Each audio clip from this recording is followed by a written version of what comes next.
مستفید ہو سکیں۔ اب میں بلا تاخیر میر کارواں مرکزی جمعیت اہل حدیث پاکستان کے امیر جناب سینیٹر پروفیسر ساجد میر صاحب ان سے گزارش کروں کہ وہ آئے اور اپنے خیالات سے ہمیں مستفید کریں۔ نعرہ تکبیر، تیرا میر میرا میر، چاروں صوبوں کی سنجیر۔ نعرہ تکبیر، مرکزی جمعیت اہل حدیث پاکستان۔ ساجد میر، ساجد میر، اپنی عزت رہتوں کی ساجد میر، ساجد میر، علامہ کی تصویر ساجد میر، ساجد میر،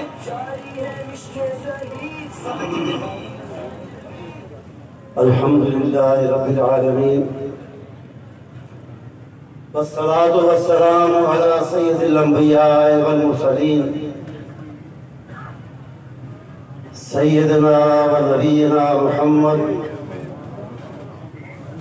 وعلی آلہ و صحبہ اجمعین۔ اما بعد فاعوذ باللہ من الشیطان الرجیم۔ والسابقون الأولون من المهاجرين والأنصار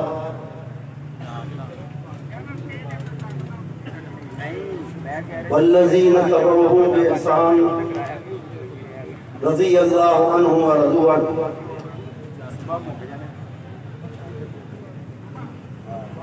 قابل احترام علماء کرام، اسٹیج پر تشریف فرما معززین اور میرے سامنے موجود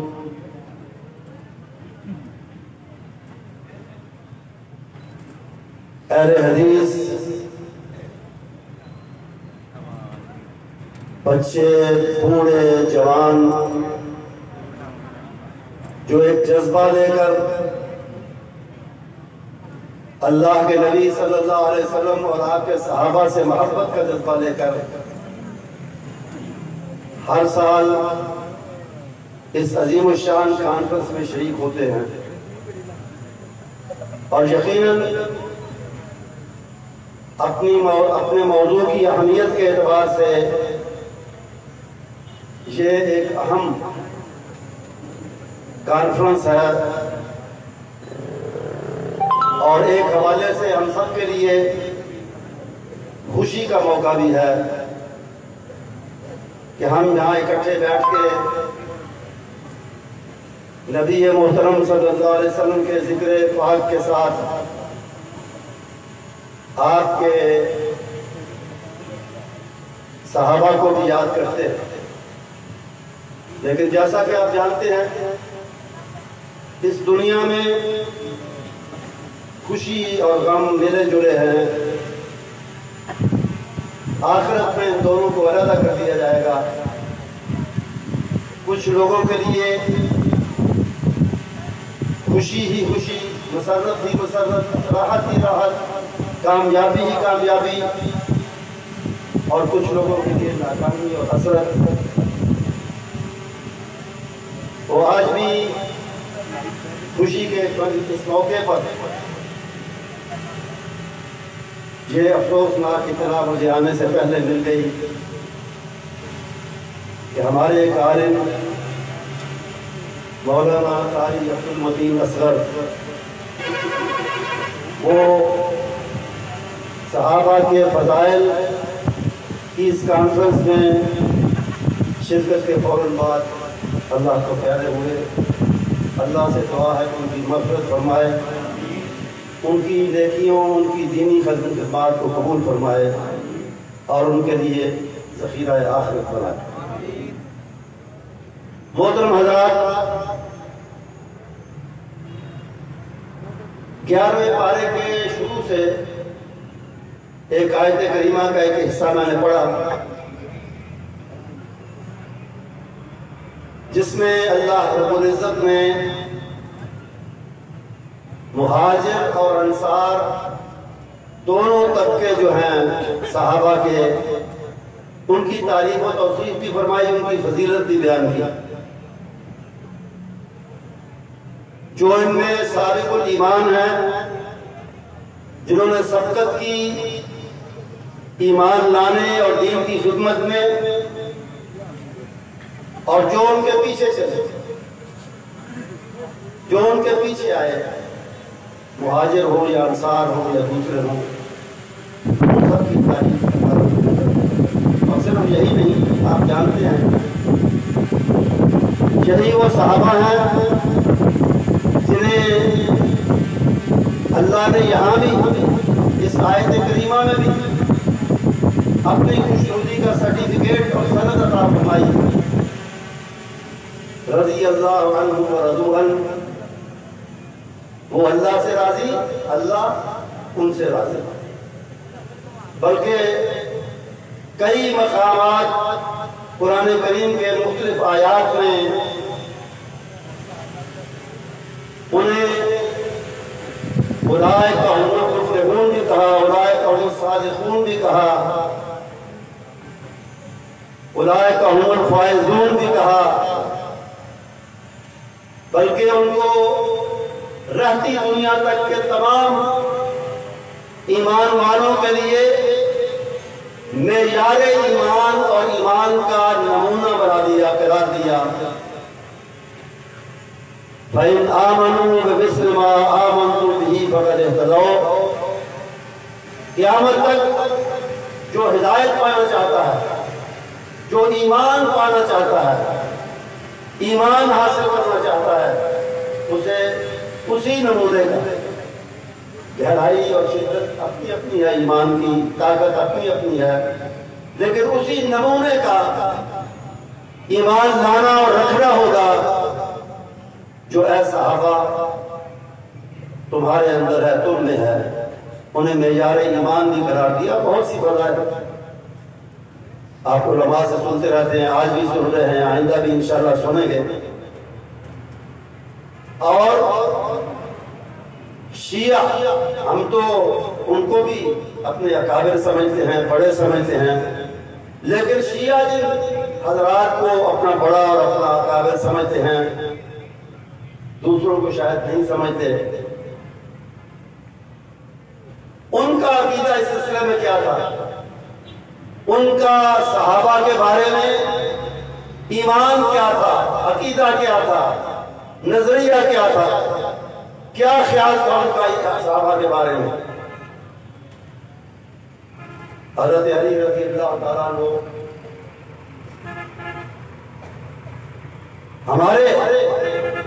ہمارے بھی بڑے ہیں، بہت بڑے ہیں، اور شیعہ تو ان کو بڑا سمجھتے ہی۔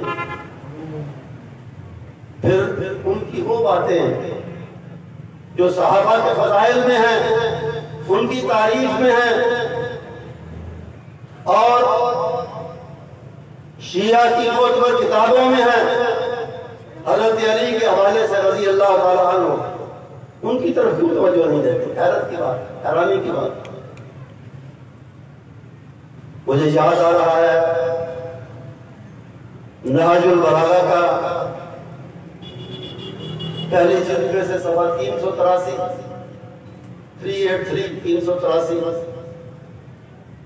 جس میں انہوں نے کہا، فرمایا کہ ذهب المہاجرون الاولون بفضلهم، اور آگے چل کر کہا کہ فی المہاجرین خیر کثیر کما تعرف، مہاجرین میں بڑی خیر اللہ نے رکھی، بڑی خیر اللہ نے رکھی، اور سب جانتے ہیں اس خیر کو جو صحابہ کے اندر اور مہاجرین کے اندر۔ اور پھر کہا کہ ذهب المہاجرون الاولون بفضلهم، سبقت لے گئے، فضیلتیں لے گئے، فضائل سمیٹ کے چلے گئے۔ کون؟ نبی محترم صلی اللہ علیہ وسلم کے صحابہ۔ یہاں خاص طور پر مہاجرین کا ذکر ہوا، لیکن یہ نہیں کہ انصار کو حضرت علی نے بلایا ہو، فراموش کیا ہو، آگے بات آئے گی اس کی۔ اسی طرح انصار کے بارے میں اور جنرلی عمومی طور پر، وہ پہلے سوچے عمومی طور پر مہاجرین کے بارے میں، عمومی طور پر صحابہ کے بارے میں خواہ وہ مہاجر ہوں خواہ وہ انصار ہوں. اوصیکم فی اصحاب رسول اللہ صلی اللہ علیہ وسلم، اپنے ساتھیوں سے کہا، اپنا ساتھ دینے والوں سے کہا، ان کو نصیحت فرمائی. میں تمہیں نصیحت کرتا ہوں، وصیت کرتا ہوں، تاکیدی نصیحت کرتا ہوں اصحاب رسول صلی اللہ علیہ وسلم کے بارے میں. لا تسبوہم، انہیں مت برا بھلا کرو. حضرت علی کی بات مان لو، ہماری نہیں مانتے، ان کی مان لو رضی اللہ تعالیٰ.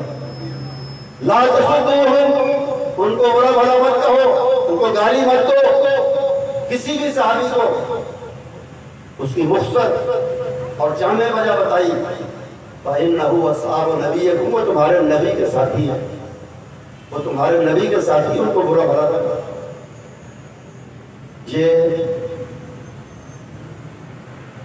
کوٹ کیا ہے حضرت علی کو ایک کٹر شیعہ عالم اور رائٹر مصنف اللہ باقر مجلسی نے حیات القلوب میں صفحہ ہے، جہاں تک مجھے سب یاد ہے 621 پہلی جلد، دوسری جلد تک 621. اسی طرح حضرت زین العابدین ہیں، بیمار کربلا جنہیں کہا جاتا ہے. حضرت زین العابدین رحمت اللہ علیہ، اور انہوں نے ایک رسالہ لکھا ہے جس کے مختصر سی کتاب ہے، رسالہ ہے، جس کے 13ویں صفحے پر صفحہ 13 پر انہوں نے اصحاب رسول صلی اللہ علیہ وسلم کا ذکر کیا اور کہا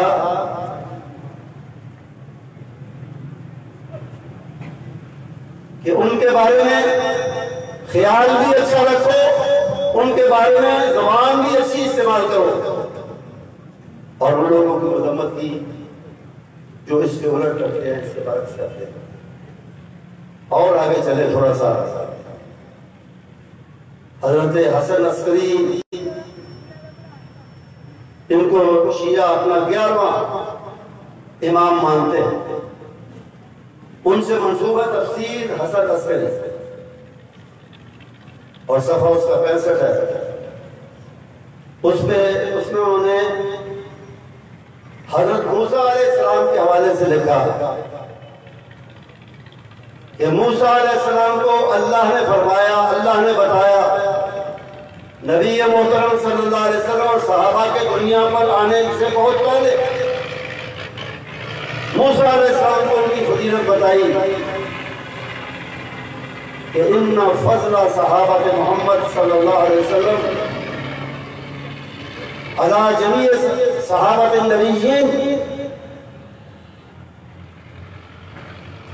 کا فضیلت محمد صلی اللہ علیہ وسلم علی جمیع النبیین والمرسلین، کہ جس طرح نبی اکرم صلی اللہ علیہ وسلم سارے صحابہ میں، سارے انبیاء میں افضل ترین ہیں، اسی طرح اللہ ان کو جو ساتھی عطا فرمائے گا وہ سارے انبیاء کے سارے ساتھیوں میں افضل ترین ہے.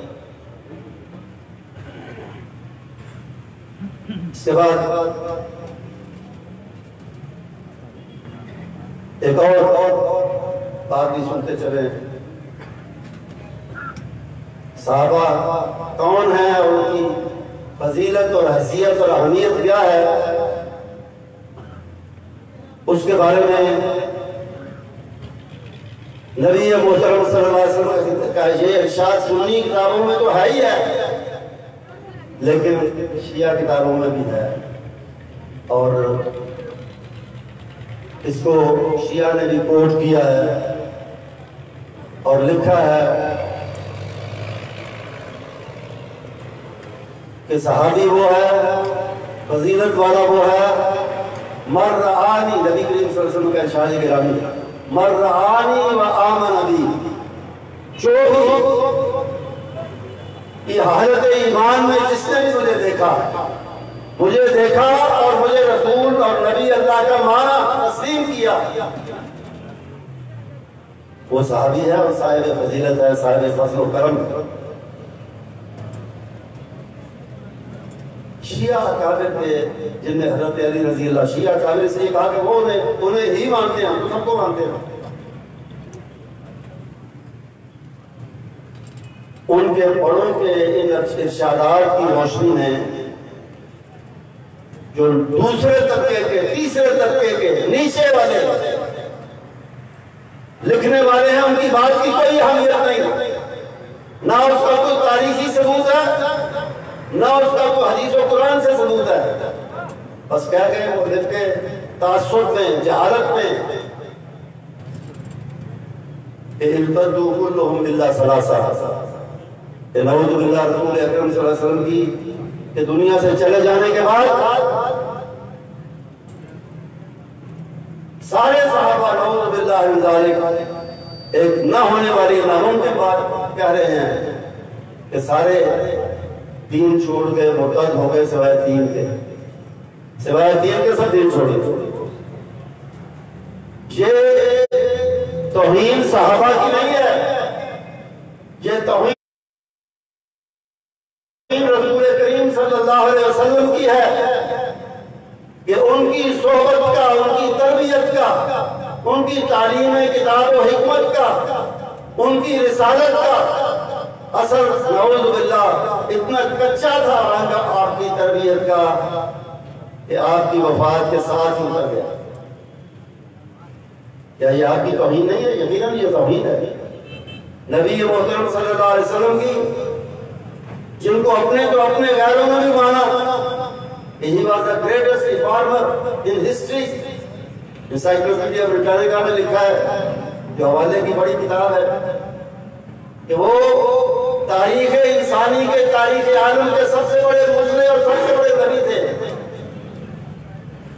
ایک عیسائی نے پوری تاریخ میں سے 100 مشاہیر، مشہور ہستیاں، 100 اکابر چنے جنہوں نے ہیومینٹی کو، انسانیت کو لیڈ کیا، اس کی قیادت کی مختلف میدانوں میں۔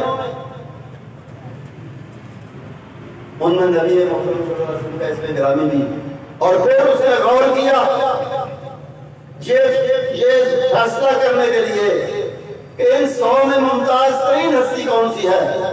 مائیکل ہارٹ مصنف کا نام ہے، دی 100 اس کی کتاب کا نام ہے۔ تو اس نے عیسائی تو تھا لیکن انصاف سے جب کام دیا، تعصب کی پٹی کو ہٹا کر سوچا اور لکھا، تو وہ کہنے پر مجبور ہوا کہ سب سے ٹاپ پر، سب سے بلندی پر ان 100 کے 100 جو تاریخ عالم کے بڑے لوگ ہیں، ان سب کے اوپر اگر کسی ہستی ہے تو رسول اکرم صلی اللہ علیہ وسلم کی۔ غیروں نے بھی مانا، اور یہ ان کی تربیت کے اثرات کی، ان کی رسالت اور نبوت کے اثرات کی یہ شان بیان کر رہے ہیں، یہ اس کی خوبی بیان کر رہے ہیں کہ آپ کے جاتے ہی سارا رنگ اتر گیا اور ٹیم کے سوا سب گئے۔ یہی وہ باتیں ہیں جن سے افتراق پیدا ہوتا ہے، جن سے دل دکھتے ہیں، جن سے روحیں زخمی ہوتی ہیں۔ یہی وہ الفاظ ہیں، یہی وہ نظریے ہیں۔ اور افسوس کی بات یہ ہے کہ سر عام اب کچھ سالوں سے، خاص طور پہ میں کہوں گا اس حکومت کے دور میں، کیونکہ اس میں کچھ ایسے لوگ آگے ہیں اور آگے تھے جن کے عقائد اسی طرح کے تھے۔ اس دور میں جتنی سرپرستی مرزائیوں کی ہوئی ہے، جتنی پروموشن ان کو ملی ہے، جتنا بڑھاوا ان کو دیا گیا ہے، بڑی بڑی کمیٹیوں میں، بڑی بڑی مجلسوں میں ان کو نمائندگی دی گئی،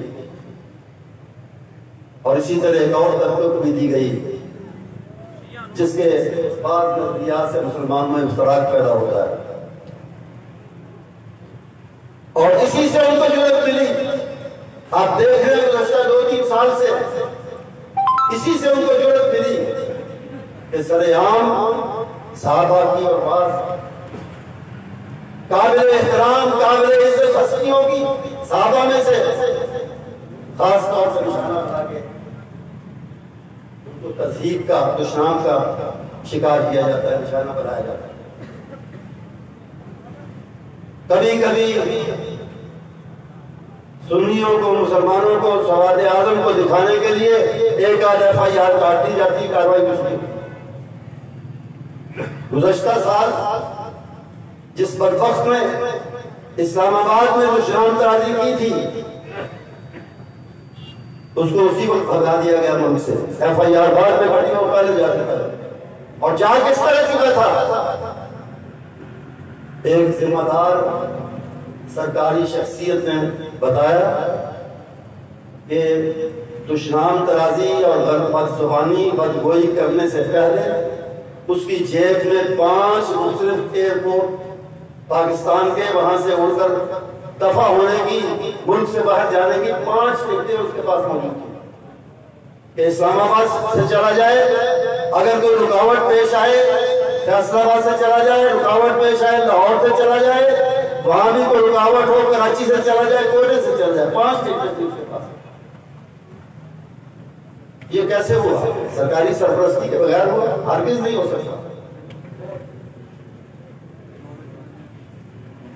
یہ ٹھنڈے پیٹوں کب تک برداشت کرتے رہیں گے ہم؟ پھر ہمیں وہ مطالبہ کرنا پڑے گا جو پھر شیعہ حضرات کو ہضم بھی نہیں ہوتا، ان کو سننا بھی نہیں چاہتے۔ پھر ہم کم از کم یہ مطالبہ کریں گے کہ ان کو چوکوں چوراہوں گلیوں بازاروں کی بجائے اپنی عبادت گاہوں میں محدود کرے۔ اگر انہوں نے کچھ بد زبانی کرنی ہی ہے تو کم از کم ہمارے کان اس بد زبانی سے نہ جلائے، ہمارے کانوں میں سیسا نہ ڈالے۔ اندر بیٹھے اور پھر بھگتے ہوئے جا کے خود ہی۔ لیکن اس بات کا اس کا نام بھی دو کہ آپ جو کچھ کرنا ہے اندر جا کے کریں۔ بڑے پڑتے ہیں ان کے چھوٹے بھی بڑے بھی۔ تو پھر آخر اس کا علاج کیا ہے؟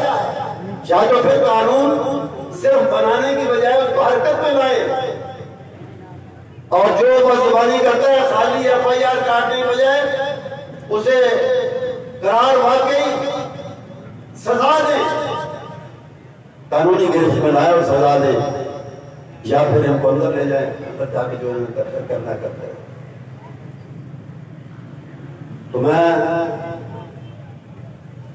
اس جلسے کے اس عظیم کانفرنس کے منتظمین کو مبارکباد بھی دیتا ہوں، ان کی تحسین بھی کرتا ہوں، ان کے لیے دعا بھی کرتا ہوں کہ وہ اسی طرح صحابہ رسول اکرم صلی اللہ علیہ وسلم کے ساتھی ان کے ذکر خیر سے ہر سال اسی طرح محفلیں سجاتے رہے، ہر دم ان کا ذکر ہمارے سامنے آتا رہے۔ اسی میں میں سمجھتا ہوں کہ مسلمانوں کی بھی خیر ہے، پاکستان کی بھی خیر اسی میں ہے کہ نبی محترم اور ان کے ساتھیوں کا پرچم عزت کے ساتھ وقار کے ساتھ اس ملک میں اور پوری دنیا میں بلند ہے اور انشاءاللہ رہے گا۔ وآخر دعوانا الحمدللہ رب العالمین۔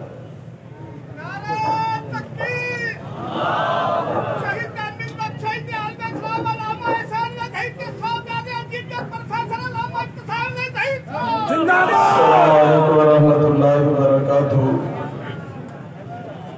اب آپ کے سامنے تشریف لاتے ہیں ہماری جماعت کے عظیم خطیب مناظر اسلام سید محمد سبطین شاہ صاحب آپ سرگودا۔ وہ آپ کے سامنے آپ کو اپنے خطاب عالیہ سے مستفید کرتے ہیں۔ نعرہ تکبیر، نعرہ تکبیر، عظمت صحابہ، شان